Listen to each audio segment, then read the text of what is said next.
မိုင်းပြေးပြေးပြေးအ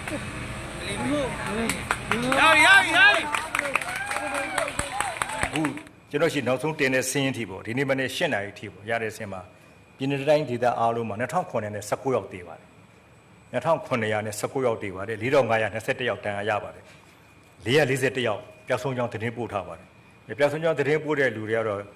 တည်ဖို့ဆုံးဖို့တော့တော်တော်များပါတယ်အခုလည်းကျွန်တော်တို့82နာရီကြော်လာပြီဖြစ်တဲ့အတွက်ကြောင့်တိတ်တော့မလို့တော့ဘူး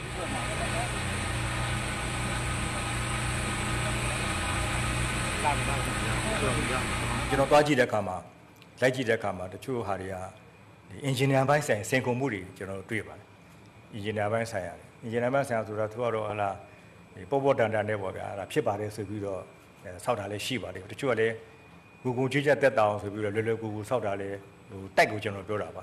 ကျန်တဲ့တက်သားအိမ်တော့ကျွန်တော်မဆိုလိုပါဘူးဒီတိုက်လေးစောက်တဲ့အခါမှာဒါလေးထည့်မစင်စားမဲနဲ့ငလျင်ကိုထည့်မစင်စားမဲနဲ့ဟလာပေါ်တန်တန်ပဲ